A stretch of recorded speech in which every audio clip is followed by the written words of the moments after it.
Hey everyone, welcome to another episode of the Market Disruptors Show. Today I am so excited because I am sitting down with someone who I've been following for a really long time, Doug Casey. If you're into gold, you probably know who Doug Casey is. He's the founder of Casey Research, best-selling author, several books, including the book Crisis Investing from 1980, best-selling book. And currently, he's writing a new blog called The International Man, and he definitely is the International Man. Doug, thank you so much for coming on the show. Well, it's a pleasure to visit with you, Mark. At the moment, I'm in the quiet, backward little welfare state of Uruguay, where I've been sitting out this COVID hysteria. Oh, wow. You are the International Man. Well, I gave a little bit of an intro, and of course, like I said, I've been following you for a long time, at least a dozen years at this point. But I'm guessing there might be a couple people left that aren't sure who you are. So just give us a quick background on kind of maybe what you've been doing and where you're at right now. Well, my first book was called The International Man, and it was a guidebook to making the most of your personal freedom and financial opportunity around the world. Among other things, that book became the largest selling book in the history of Rhodesia. And that's one record that's never going to be broken. And of course, my current blog is called internationalman.com, kind of after that book. And then my second book, Crisis Investing, became the largest selling book of the year of any type. And it was number one on the New York Times list for 18 weeks and on the list for about 30. So, and I've written a number of books since then, although now I'm basically doing novels because there are many things that you can say in the form of fiction that you actually dare not say in the form of nonfiction. First novel, happen to have a copy with me, is Speculator, which is a story about the gold mining business, with our hero, Charles Knight, making a couple $100 million, which is possible in bull markets in gold, and then having it stolen from him after he gets involved in a bush war in Africa, where I've spent a lot of time. And then I wrote Drug Lord, and we're just finishing one called Assassin now, which is really kind of a hot potato because it goes into the morality and the history and the ethics of and the techniques of political assassination, which is kind of a no-no. I suspect it'll do well because with a title like Assassin, most people will think, oh, it must be about killing Trump. I'm not against Trump, actually. He's vastly better than the alternative for whatever problems he has, and he does have problems, believe me. But anyway, that's what I'm doing. That's kind of who I am, Mark. Yeah, that's great. Now, I'm curious, just dipping into the novel for a little bit. Now, again, right, you've made your career investing, crisis investing, speculating, and now you're writing novels about speculators. And so really, it seems like the last 30 years or so, really, you've been trying to educate people, right, through your research that you've been doing and so forth, your books you've been writing. I'm curious, do the novels still teach people, but in more of like a story format? Or is it just like for fun and there's really no lesson there? No, there's lots of lessons in it. The first novel, Speculator, is actually a fun textbook in the gold mining industry and the gold mining stock market, and all of the problems, the scandals, the frauds that come up with it. Our hero in the book gets lucky on a punt he makes on a gold mining stock that has a property in Africa. So he decides to go to the country of Gondwana to check it out. And from there, he gets involved in a bush war, and it's a great story, but you can learn a lot about the way the gold mining business works in it. Just as in Drug Lord, second book, you can learn a lot about the drug business, because in my younger years, I toyed with the idea of becoming a drug lord. Long story, you don't want to hear it now. And of course, I'm not really toying in the third book with the idea of becoming an assassin, but I think for the next decade, what we're looking at, Mark, is the beginning, well, the climax of the collapse of Western civilization, which is a genuine tragedy. So, yeah, these are things you can say in fiction that it's better than in nonfiction, I think. Yeah, definitely makes sense. Now, for everybody that's tuning in and watching, as I said, I mean, Doug Casey, he's a legend. He's been really reporting on this type of stuff that I talk about all the time for over 30 years. And we're going to dig into crisis investing, what he sees happening right now. I'm going to ask him about where we see things going, what the end game is, what happens to gold, maybe get into Bitcoin if he wants, and really kind of what he sees as happening here. So a lot we're going to unpack. So stick with us. We're going to dig into some good stuff. But Doug, back to the book, 1980 Crisis Investing. Tell us about crisis investing and how is that like your thesis, and how have you kind of followed this crisis investing? Well, as the government has become more powerful over the last century, actually since World War I, it's become more and more important to perfect your skills as a speculator, even more than an investor. An investor is somebody that allocates money in order to create new wealth. That's excellent. A speculator is a little bit different. A speculator is somebody who capitalizes on distortions in the marketplace, generally politically caused distortions.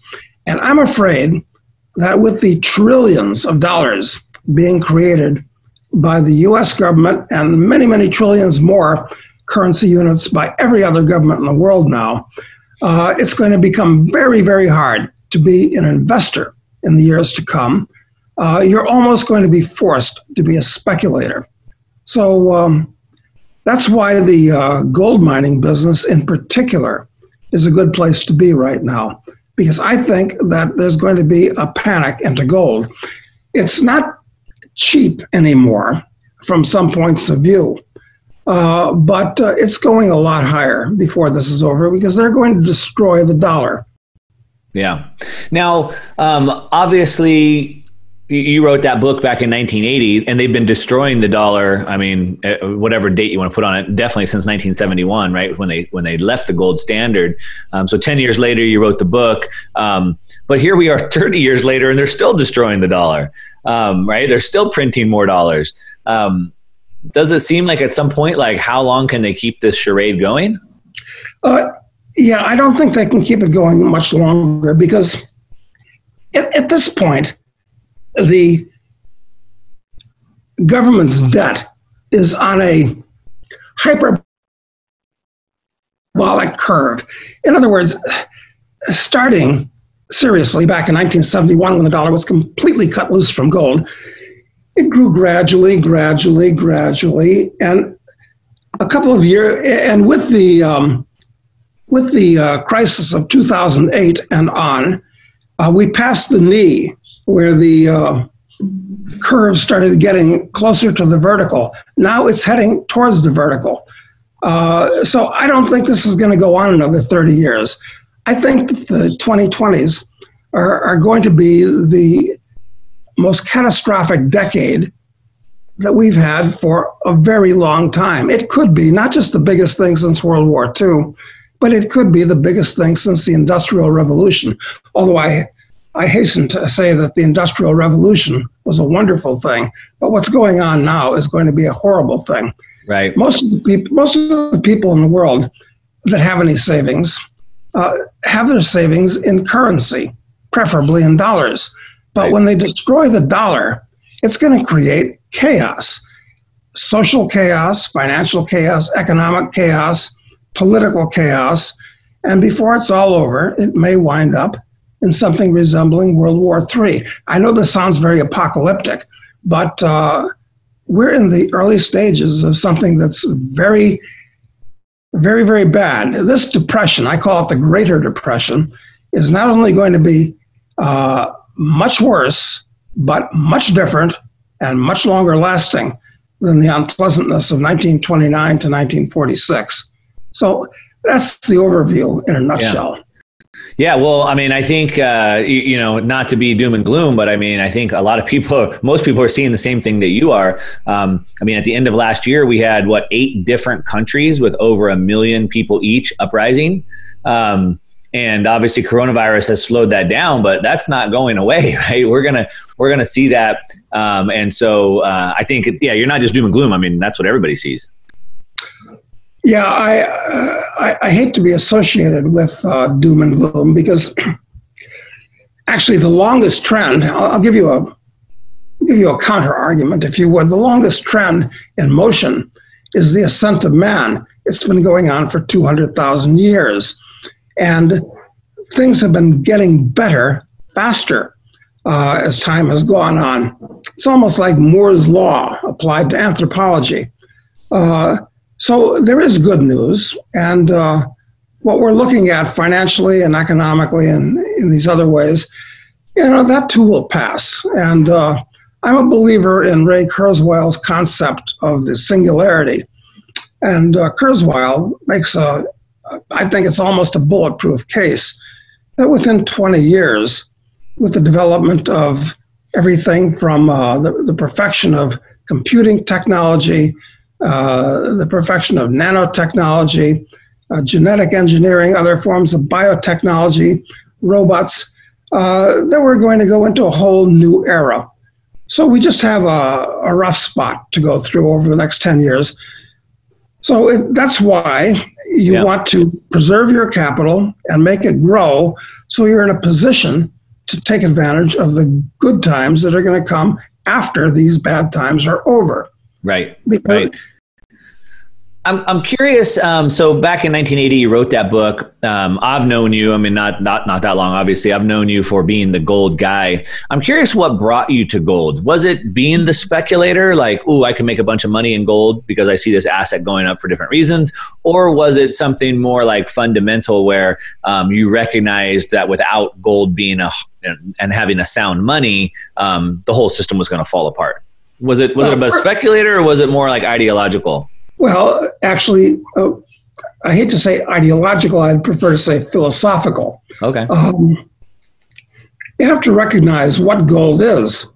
It's money in its most basic form. Now, a lot of things can be used and have been used as money. Everything from cigarettes to seashells have been used as money. Sure. But gold is uniquely well qualified for use as money for reasons that Aristotle enumerated in the 5th century BC. It's durable, divisible, convenient, consistent, and it has use value. You can't get stuck with it. So it's actually better and different than the rest of the other 92 naturally occurring elements for the use as money. But the thing to remember is, with money, gold is the only financial asset that's not simultaneously somebody else's liability. And the Federal Reserve notes that we call dollars today are the liability of our central bank. Right. They're backed by nothing. So this is all going to blow up, and it's going to be worldwide, because the other central banks in the world, people think that things like the Federal Reserve and other central banks, they think that these things are part of the cosmic firmament, but they're not. Right.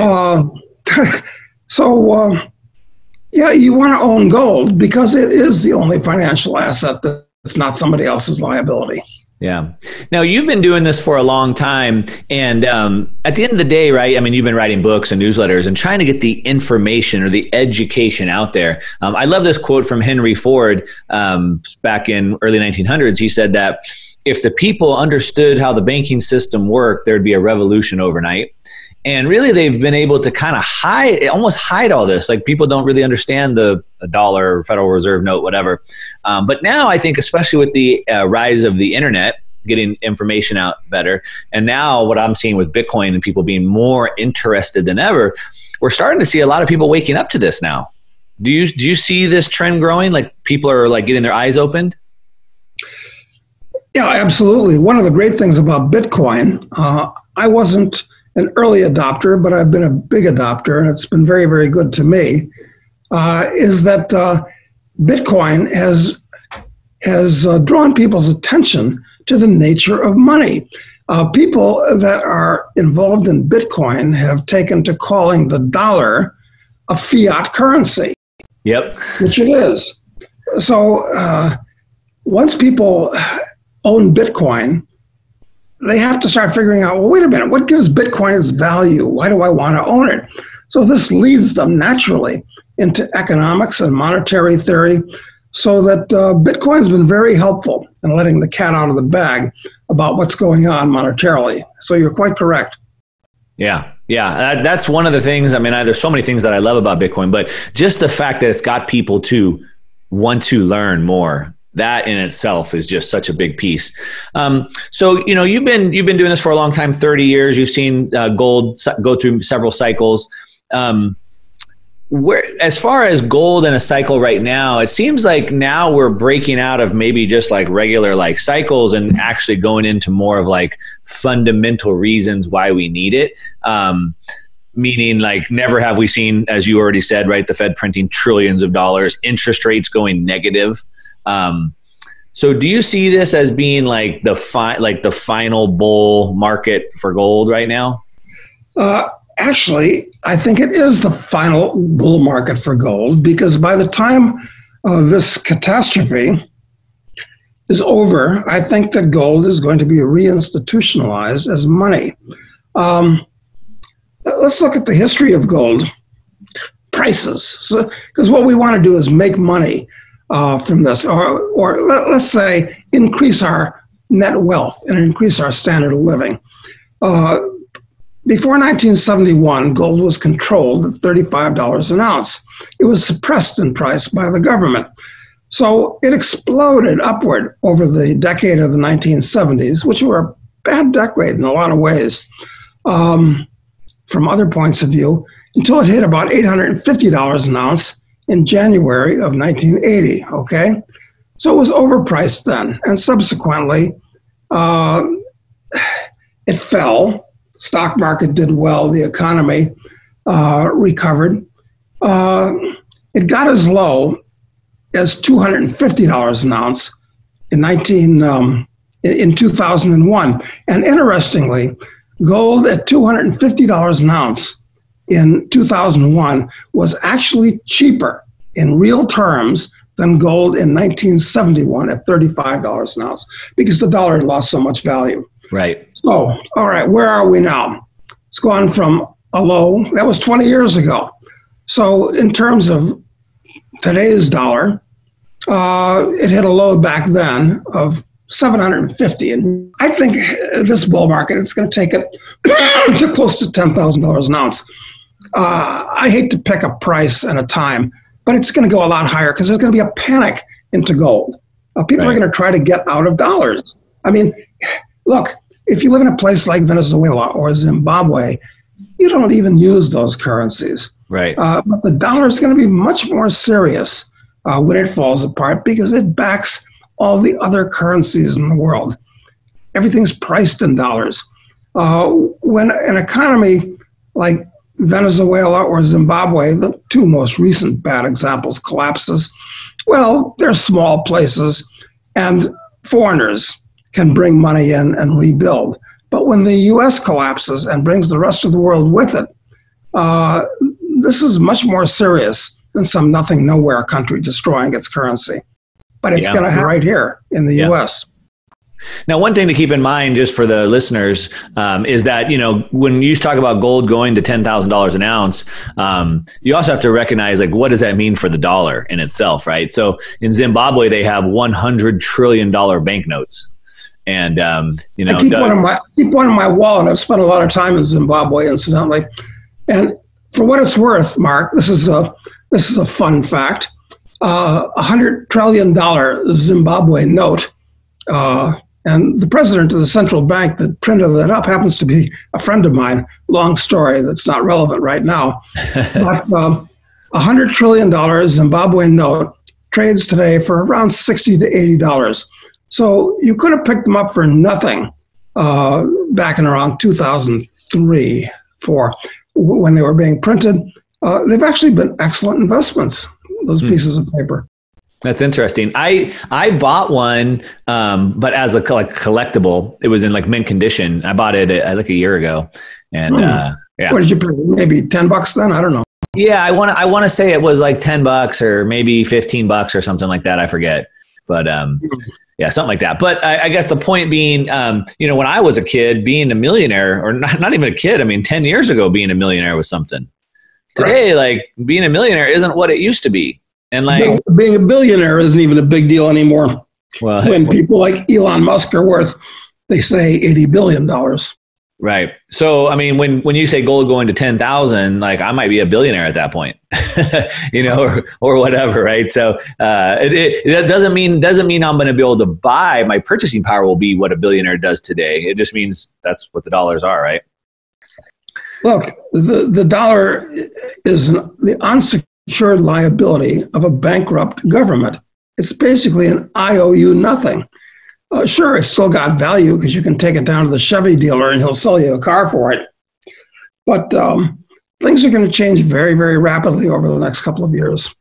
Do you see it? So you've been reading, watching, reporting on this for 30 years. As we've already kind of talked about, it's like this escalating thing. I mean, now you're talking about it like maybe coming to an end at some point.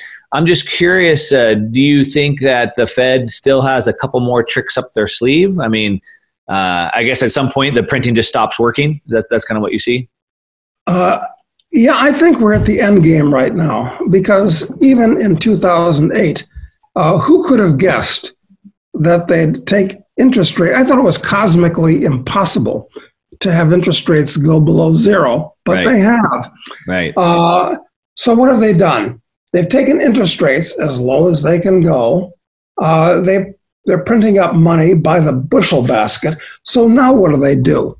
Well, I don't know if they can pull another rabbit out of their hat or not, but I'll tell you what's going on outside of the U.S. And most Americans, especially now during the COVID hysteria, don't really look beyond our borders very much. But look, take Russia and China. When they trade with each other, they don't use yuan and rubles, because the Chinese don't want Russian rubles. They don't trust them. Why should they? Yep. And the Russians don't want Chinese yuan for the same reason. So what do? How do they exchange goods? Well, they use dollars, and those dollars have to clear through New York. It's completely ridiculous that two large economies have to use a third country's currency when that third country is an adversary and could become an enemy. So my guess is, and this is starting to happen between other countries now, that they actually settle debts and trading in gold. This is actually starting to happen. So that's why this would be the final gold bull market. It'll get to a level that makes sense relative to the rest of the wealth in the world, and it'll be reinstituted as day-to-day money. People forget that up until Roosevelt in 1933, gold was day-to-day money. Right. It was in your pocket in the form of gold coins. Yeah. I think we're going to see that again, although with a variation. It could be digital gold, right? Where you use the blockchain to trade gold electronically, something like that. The downside of the gold, though, is the centralization that's required of that. So gold is big and heavy, and so you need someone to store it and guard it and remove it. So you always have this centralization.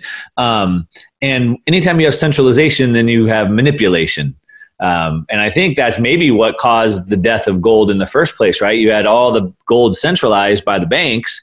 And then at some point then they confiscated whatever gold was left. And next thing you know, they've completely manipulated the system. So it seems like if we go back to a gold system that's again centralized, we might be susceptible to going back down the exact same path again.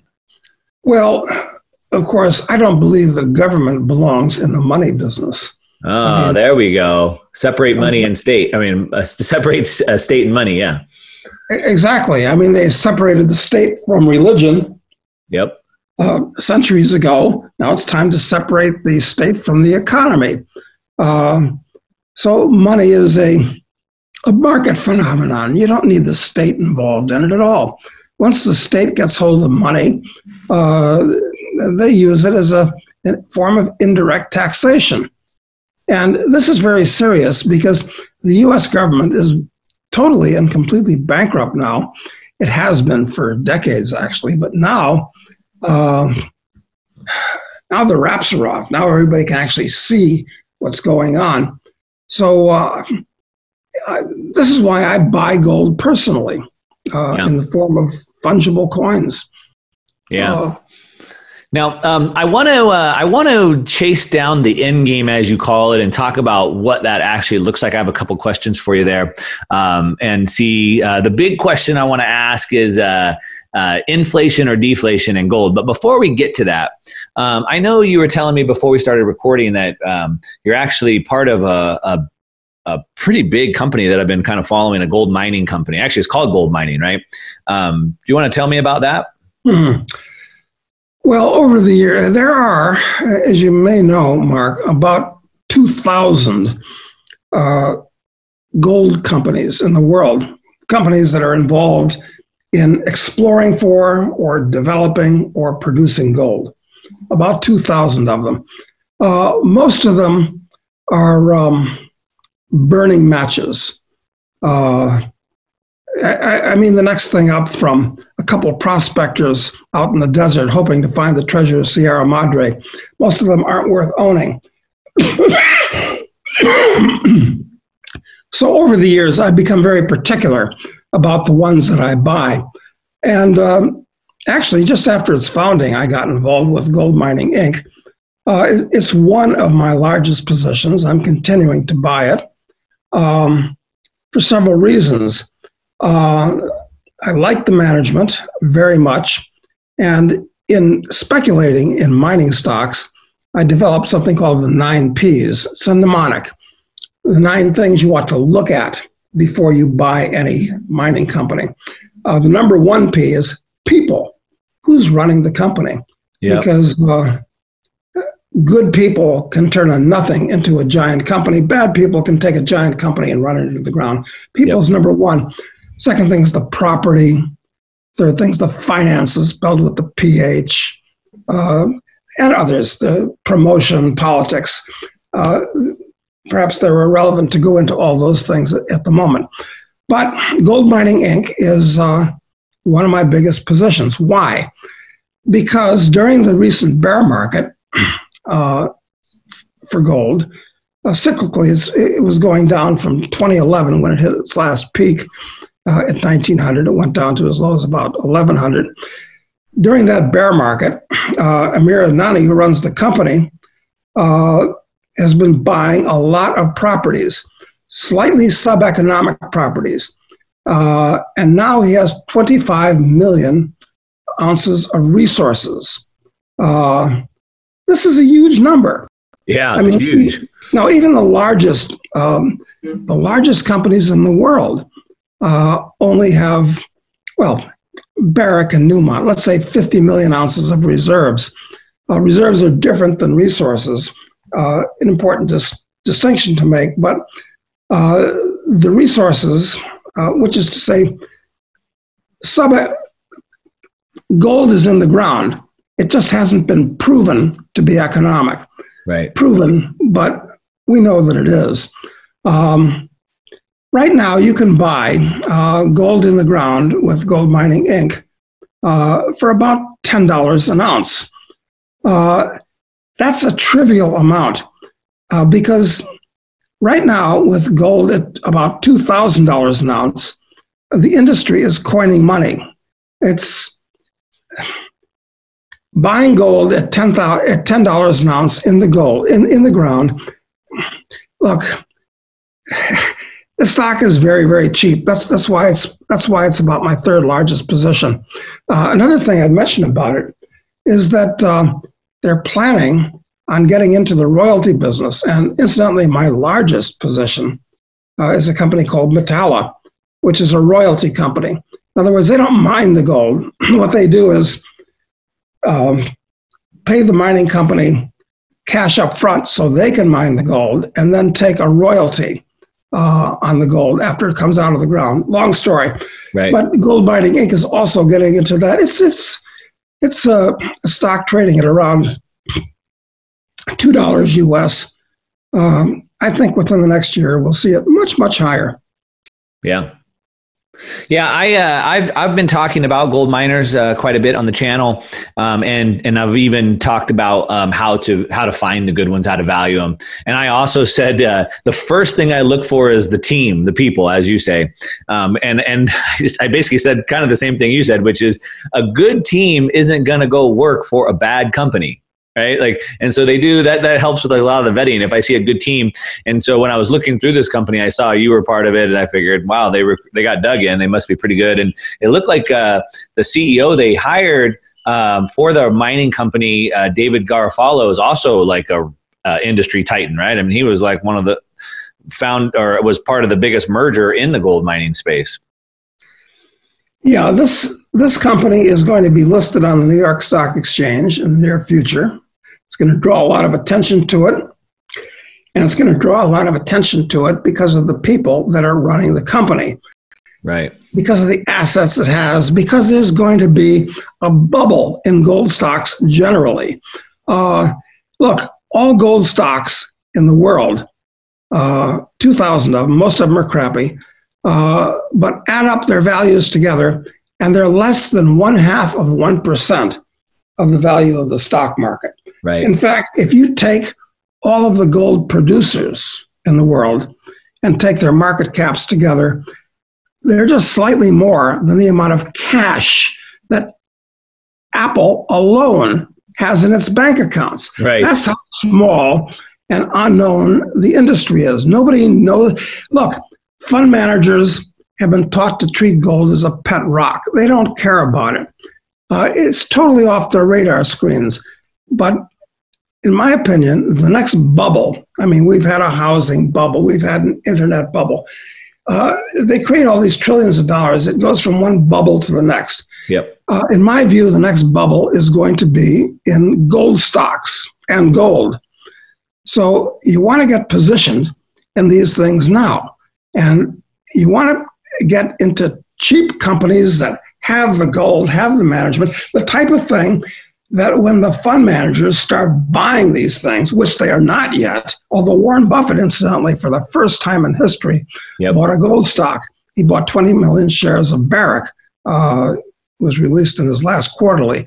Yep. So this is like a straw in the wind. Now, this is, you want to be positioned in these things now. Because in the past, when we've had gold bull markets, and we've had 5 of them since 1971, the average junior mining stock has gone up about 10 times in price. They're the most volatile securities on the planet. Yeah. And this is going to be one for the record books.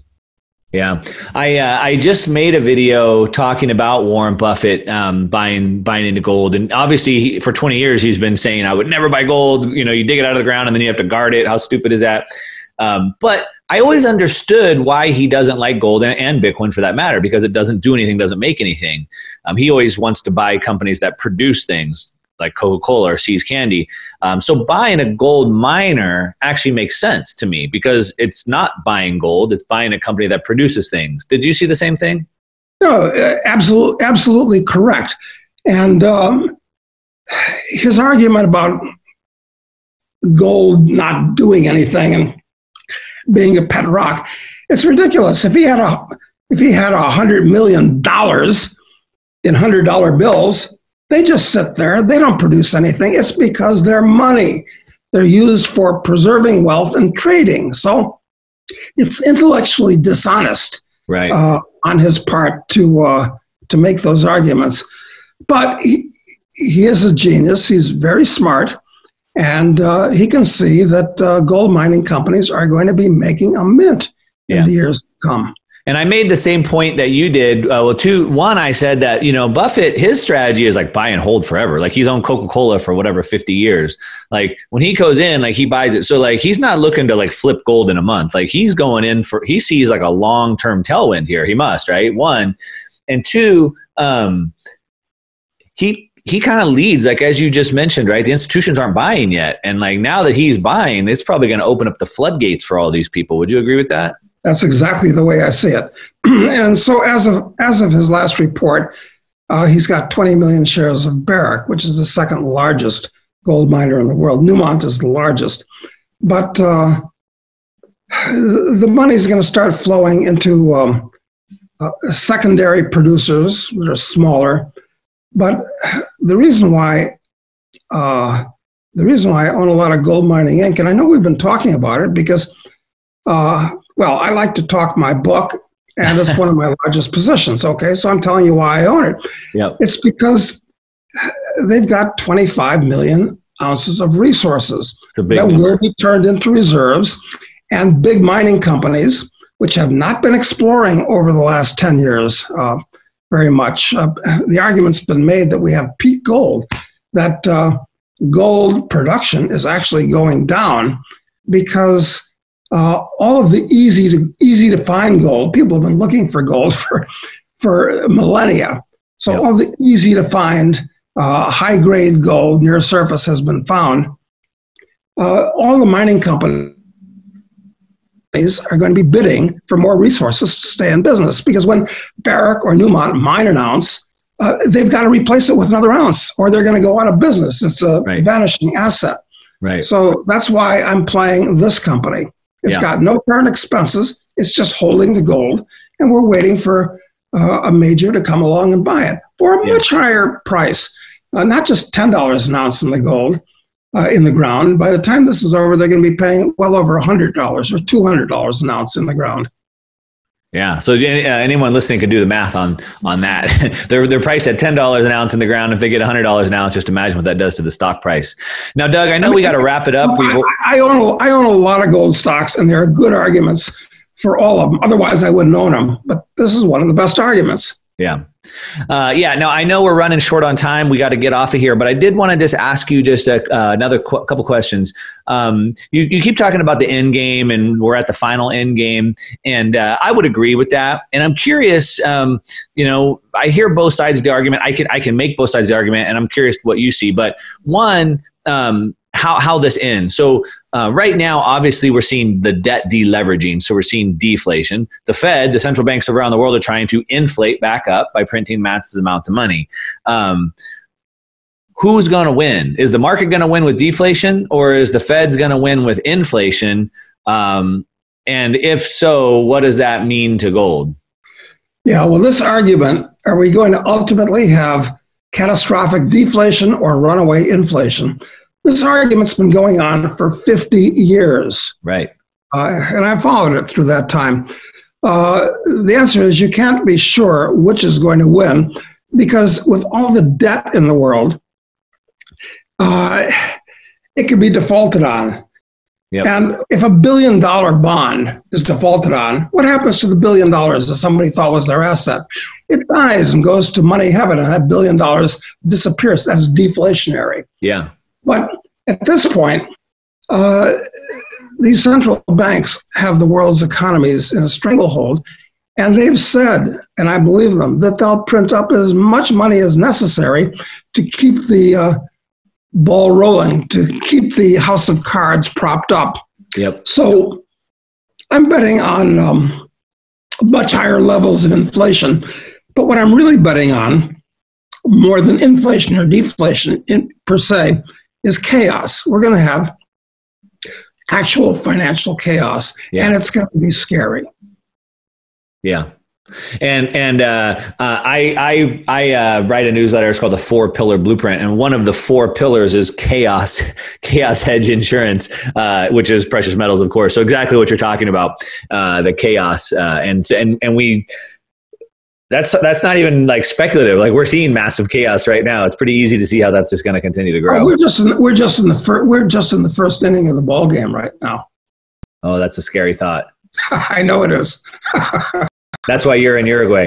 Well, yeah, I've got a 1,000-acre farm here with a mile of riverfront near the ocean, surrounded by cattle and horses, and yeah, so I feel pretty good about this.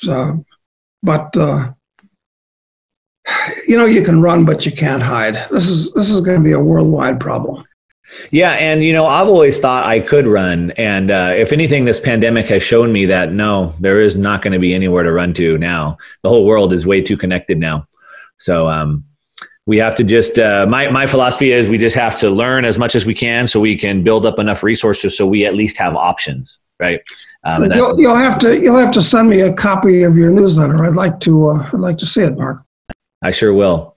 Well, Doug, I know we're out of time, and I think we went a bit long, so I really appreciate you giving me your time. Like I said, I've been a huge fan. I've been following you for over a dozen years. You've really been instrumental in my own philosophy, building it out the way that I see the world, and so forth. So, again, thanks so much for taking the time. I appreciate it.